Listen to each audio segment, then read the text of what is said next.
Continuing on in our analysis of the Donald Trump shooting, we keep seeing instances of the Trump shooter on the roof ridgeline, especially with his rifle in place, and in some cases aiming his rifle at the witnesses. So we're going to look at all of the different witness videos that we can zoom into and go step by step and see him clearly on the roof. The Congressional Task Force got to take a tour of the AGR roof today. How come I didn't get to go there? When are they going to let me up there? We're also going to determine from another view which of the SWAT officers was the one here that took the shot at the shooter that disabled his gun. Now I'm going back through all of our known videos that took place during the shooting to see if we can't find our shooter up on the roof, poking up over the ridge line. And so, like, here's one here, see, to the left of the guy in the Semper Fi shirt, and that appears to be him sticking his head up because this is the moment that the shots are ringing out. And it's just amazing how clear you can see it from up here because these guys are standing on that grassy knoll. Someone's on the roof. And the cops, on the other hand, when they first drove into the parking lot, when they got word that he was around there, they were in much lower ground, so they couldn't see him from their vantage point. And the building, the AGR building, is set downward in like somewhat of a small valley. So what we're going to do is go frame by frame through here and then zoom in and see if we can't see the Trump shooter sticking his head up, because he had to poke his head up just a little bit just for him to even see over the ridge line. And so you can see there's a direct line of sight to the barns, but it's obstructed by the trees. Those people that said that the snipers waited 42 seconds to take a shot, they were completely wrong because they never had a shot to take. See, everybody's raising their cameras because they see their shots ringing out right there. I want to know why the videos from these folks' cameras never made it onto the internet where we could see it. Maybe they did, but I just haven't seen them. So anyway, the shooter at this point in time is supposed to be right around there. Now you can see everybody running. And we'll come back here. And the guy in the gray shirt with a hat right up against the tree, he seems to be the best poised and seemed to be really intently focused on it. I would love to see his video. And then, of course, there's the freeze frame of when the shooter sat up and turned and aimed his gun at the crowd. And man, were they lucky that the Secret Service sniper finally took their shot at that point in time. Yeah, because that sniper saved their lives. Take a look what happened.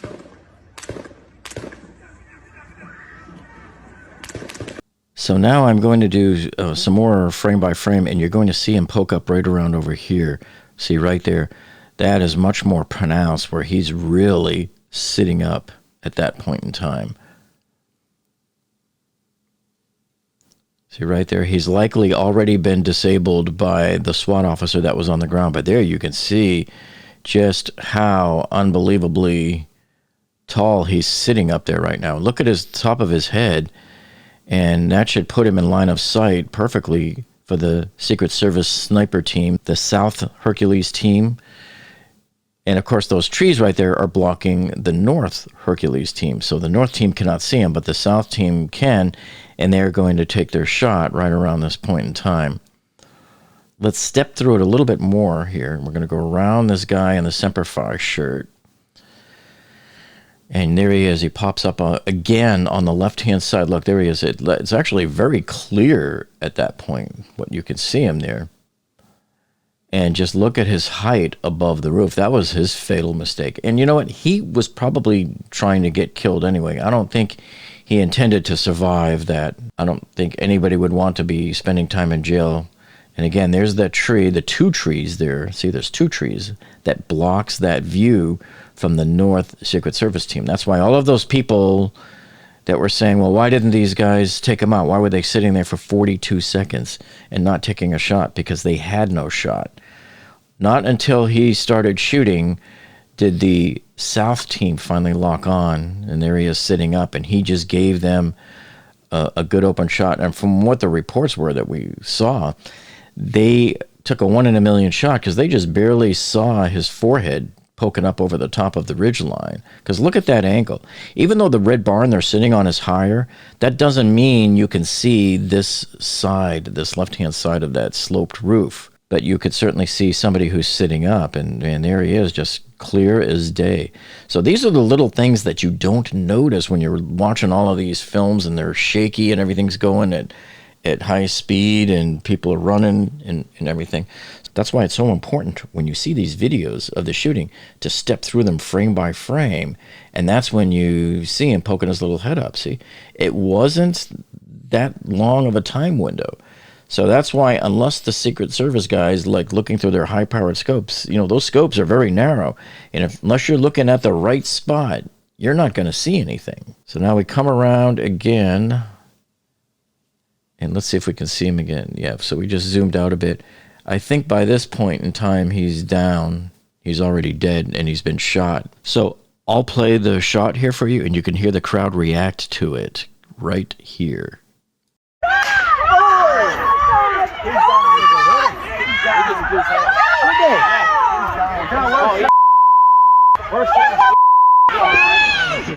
Now today, on Monday, August 26th, it's almost 45 days after the attempted assassination of Donald Trump.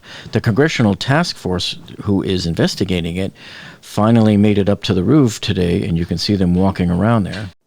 And you can also see that they're standing in the very spot where the Trump shooter was to get an idea of what he could see and what the Secret Service could not see. Now here you can see the members of the task force walked all over the roof. They walked all over the property. They took the vantage point of the shooter there.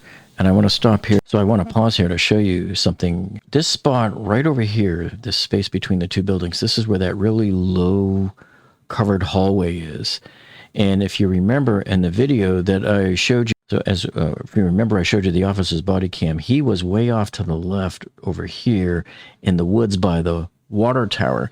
When he looked out in the clearing and looked straight out this way, and he saw the shooter for the first time, was standing right here on this roof, and you saw him throw his backpack up on this roof here, and then he hoisted himself up. And so that was around 6:08 and 20 seconds. And that's when you heard the officer say, "Hey, we got somebody on the roof." And then a few seconds later, you saw him running. Someone's on the roof. I have someone on the roof with white shorts. See that dude running? So this area here, that's what they were looking at. This is the spot where the shooter was right over here. The two-story building where the officers were assigned was over here. And you can't see the window in the picture, but the window off to the far right would be where Officer Greg Nickel saw the shooter on the other side of this building sitting at the picnic table before he climbed up on the roof. Okay, so the building on the right, second floor, is where the cop was that last saw the shooter sitting at this picnic table at 6:05 p.m. And then he got up from the table and started to walk over here and go this way between the buildings, right to the air conditioner. And this one here is missing the lid, and it's possible that the FBI took it. Now there you can see fingerprints that Spa Guy captured. Now I've sped up quite a bit here, and I've only just showed you a couple of small parts. Make sure you check out the link to his full video in the description below. You'll see he zooms into all the different hand smudges and footprints that are likely belonging to the shooter. So as I speed it up, this is the likely path he took. He would probably have come over here, stepped on these AC ducts onto the higher roof. Now he can run across all the roofs. There's the two-story building in the background. Then there's one intermediate hallway that he has to drop down to. So at this point, he has now made it to where the Congress task force members are standing here. And so they were simply retracing his steps. Then he's going to come across to the second one here, and this is it. And then once he crosses that last hallway, he's now crawling up the roof to his final vantage point. And this is it right here. So now you're getting the actual view that the shooter had right there at the ridgeline. He probably set his rifle, the tip of it, right on the end of that ridge right there. I would have killed to have been up on that roof there with them today, because I would like to have some of my own questions answered. And these guys were given free rein to walk anywhere they wanted all over the place up there. And then, of course, they toured the Butler grounds as well. Okay, so looking here at Dave Stewart's video, we're starting a few seconds before the shooting, and I'm going to show you the few places where he appears. And the cop is right over here, the Butler cop. He's going to be walking over the grass here, right in front of the window beneath where the shooter is laying prone. Make yourself small, bro. I don't know what's going on.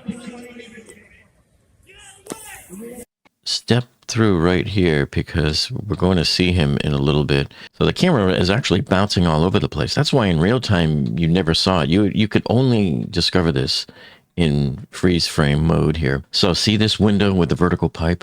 We know that the shooter is in this lane up on the roof. So you're going to see him pop his head up here in just a few seconds. There it is.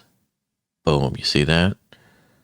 Let me take it back a little bit. So we know the shooter is directly over this window here with this vertical pipe. That's our landmark. He's on this lane. See how the roof is corrugated and it has all of these lanes? So watch this. You're going to see him appear any second here. And remember, look where Dave is. Dave is probably faced here about 15 feet to the left of the window. But look how the lines are traveling up this way. So you might see him somewhere over here or maybe along this tree even. And remember, he's right above this window. So keep looking, keep focusing on that, even though the camera's bouncing around. As soon as we get a glimpse of the roof ridge line, you'll see the shooter. I'm going to skip ahead a whole bunch of frames so you don't have to wait through it all. Keep watch right up here in the upper left. There he is. Boom. That's his face. Now watch this. You'll see it again very clear in the next frame. See? There's his head right there. So he has to poke his head up above that ridge line because even he himself can't see the rally site, just like Secret Service snipers on the North Red Barn could not see him because they were blocked by the trees, and the South Side snipers can't see him unless he pokes his head up like this. Yeah, so if you look here, here's the window and here's the lane, and they go up this way at an angle there. So this is the very first time you're seeing him, and it is now 4 seconds approximately before the shooting breaks out. See, and there he is again, perfectly clear. And again. So I bet Dave Stewart didn't even realize he captured the shooter right there on the roof, because Dave was standing up a little bit on this little bit of a grassy hill, and the officer was down in the valley a little bit. So it was probably just a matter of a few feet that allowed Dave's camera to capture the shooter sticking his head up there, whereas the officer did not see him. And there he is again. See, head is still poking up there. See, remember, this is all taking place in just a few seconds. It's only 4 seconds total. Okay, so then he's right over here now. Now the camera is going to keep, see, right here. It's going to be bouncing all over the place because everybody's starting to panic. There was another guy shouting, "Hey, he's got a gun." And now Dave's going to capture, there's the police officer, and you're going to see him in the same frame as the shooter in just a few seconds. So he's walking over, and I think Dave's going to try to rush over to this tree. So now he's going to find himself on the right-hand side of that window, where a few seconds ago he was on the left-hand side of the window. There's the cop. Follow the cop and watch what he's doing. Now, as we get closer over here, any second now, we're going to see the shooter popping his head up again. So the cop, he's got his gun out, and he's walking over, and just keep your eye up here because you're going to see it again.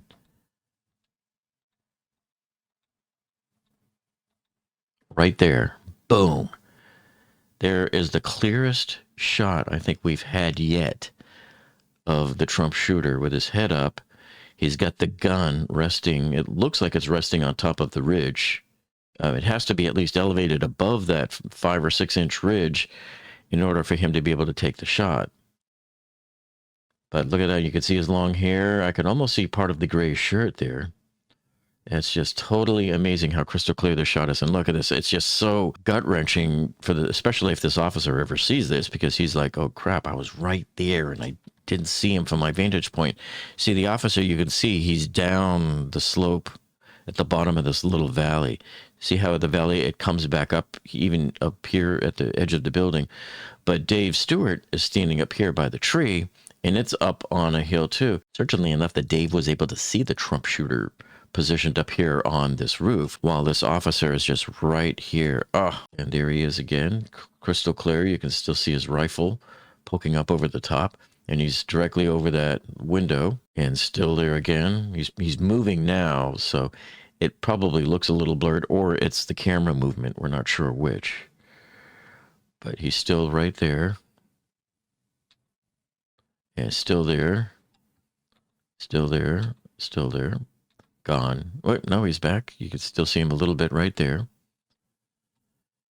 And now he's gone because all I can see is the tree line behind him. And then I believe that's the last we see of that window before the shooting starts.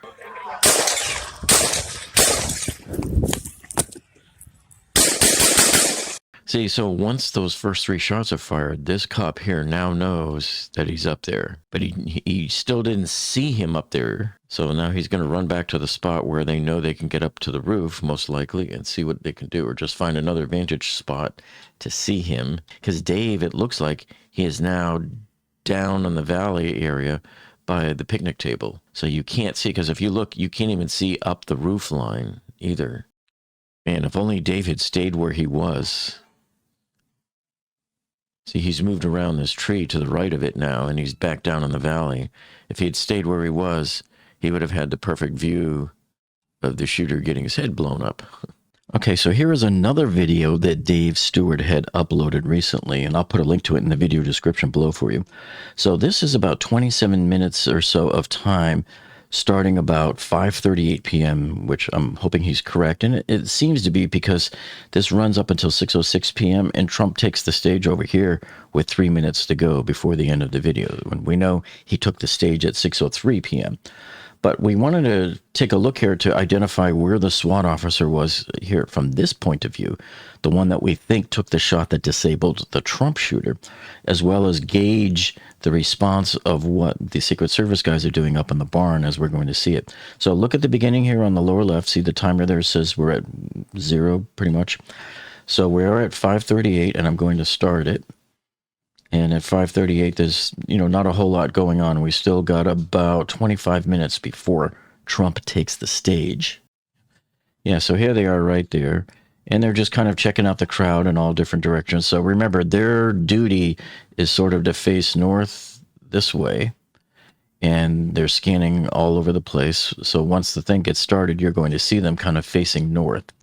But so this is at 5:40 p.m. Now, I moved it up a bit here, and what we're seeing here, I see this guy using his binoculars, but remember, at 5:40, there's nothing really out that's warning people that, hey, we have a guy with a rangefinder that we're looking for, because at 5:51 is supposedly when it really all kind of got sent up the chain and broadcast. So here we are again. This is now at, let me stop the clock here. This is at 5:41. And they look kind of casual. They're just checking out the area. They are sort of faced towards the AGR building here. But these guys are still blissfully unaware that there's something going on the ground over there because it has not been put out onto the radio yet. And remember, the Trump shooter was sitting at that picnic table over by the AGR building right up until about 6:05 p.m. So there wouldn't have been any real concern here at this point. And we still don't see any of the SWAT guys out here along the chain link fence yet, but they will be out momentarily. Because right now they're still kind of congregating at the red barn there. Our Secret Service snipers are still casual. They don't seem concerned about anything. It's 5:42 and change right now. Now we're starting to see some of the SWAT officers come out and take their positions. And it is 5:43 to 5:44 p.m. right now at this time. So now I've jumped ahead 10 minutes. It's now 5:48 p.m. and they are still not concerned up on top of the barn. Okay, so now we are at the point where it's about 5:51 p.m. And this should be the time that the Secret Service alerted their folks that the local police were working an issue on the ground over at AGR. Remember, the guy's not on the building yet. They had seen him walking around the grounds.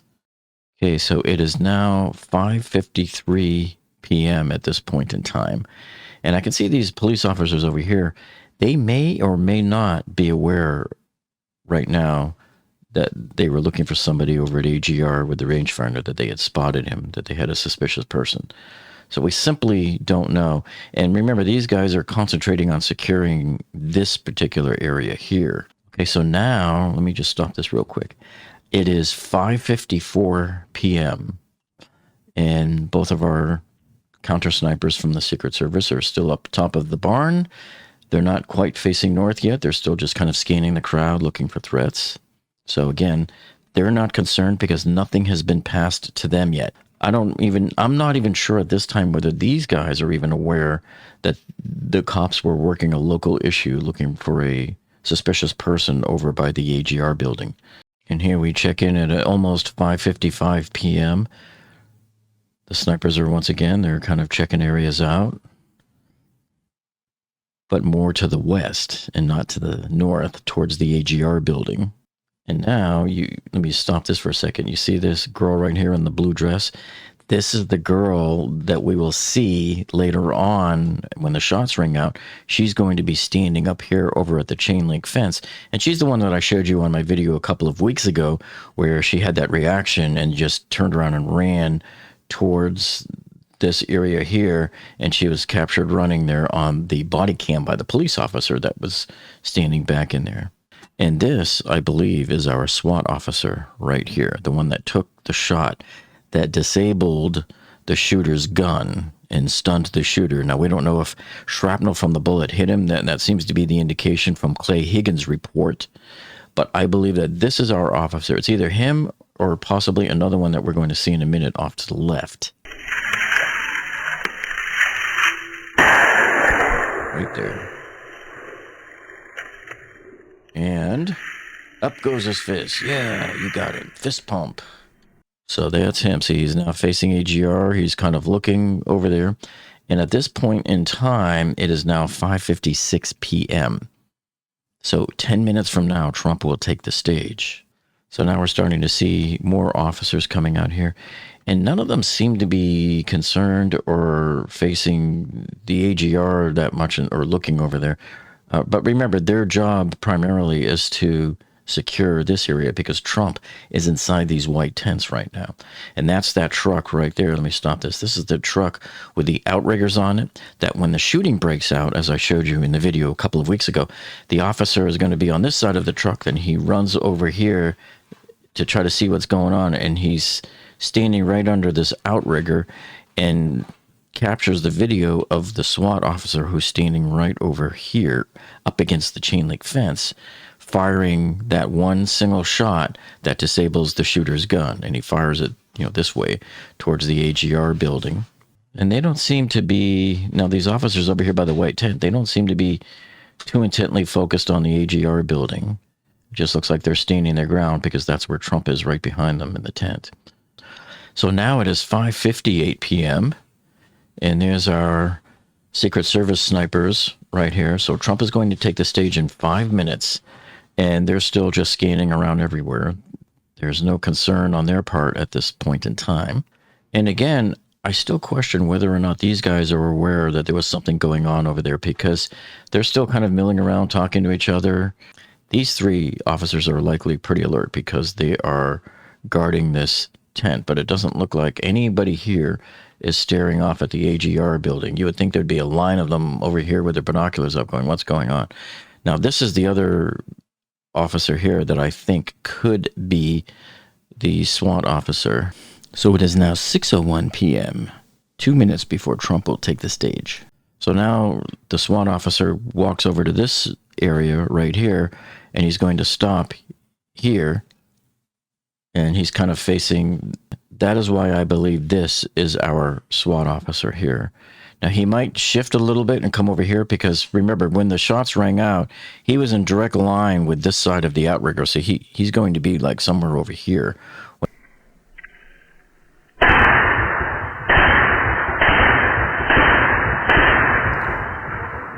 Here's the sniper right there, taking a shot. Boom. That SWAT officer right there just shot at when the shots ring out. So it could be after those first three shots, he comes running over this way to get a better view to see where the muzzle flash is coming from. And then after the first of the 5 shots, he goes ahead and takes his one shot that disables the shooter. At this point in time right here, we're at 6:02 p.m. And so Trump is getting ready to come out of the tent and walk up this walkway here to the back. That's why you see all of the crowd here is turned around and they're facing this way. See, then here's the other SWAT officer. So at this point in time, we don't know which of these two is the one that took that shot that disabled the Trump shooter. And here's Trump right now. He's out on the walkway. So this is right around 6:02 p.m. And Trump is going to walk from right here all the way over to the stage, and he takes the stage at 6:03 p.m. So that's how we can pretty much gauge the accuracy of Dave Stewart's video here in terms of the time frame. What he says here, it starts at 5:38 and ends at 6:06 p.m. So it's very shaky here, but you can see Trump doing this slowly. He's walking there, and all of the people have their cell phones up and they're filming him walking down the walkway. It gets really shaky here. Shaky Dave. So I think he just, right there. He just walked right around that little area. So here's our SWAT officer that's watching the area, and it is now just about 6:03 p.m. at this point. So Trump is getting up on the stage right now. Okay, now as the camera pans back, he's going to zoom out, and let's see who's where. We have this SWAT guy here, and we have this SWAT officer right over here. All the others are here. They're probably a quick response team, just waiting for something to happen. So one of these two guys took that shot that disabled the Trump shooter here. Now, at this point, I don't know if they're just standing guard or if they are aware that the cops are looking for somebody over at the AGR building. But keep in mind, at this point in time, it is now just about 6:04 p.m., and they know where the Trump shooter is right now. The cops on the other side on the AGR building see him, and they're watching him right now on the picnic table. So I don't see any of the officers over here kind of looking through binoculars or anything. We don't know what they've heard on the radio or anything at this point in time. So what we do know is that, see, this officer's moving over closer, and then this one is coming closer this way also. Remember, at this time, the shooter has not gotten up on the roof yet. He doesn't get up on the roof until like 6:06, but then he's spotted by the police at 6:08. So at this point in time, the shooter is still sitting on the picnic table over at the AGR building. All right, so now we've got about another couple of minutes left here on this video, and it is at this time I'm going to freeze frame it right here so we can see where everybody is. This is the moment where the Trump shooter got off of the picnic table, went around the corner, and at 6:06 p.m., which is about a minute from now, he got up onto the roof of the building by climbing the air conditioner. And I've showed you that in the past, and here it is again.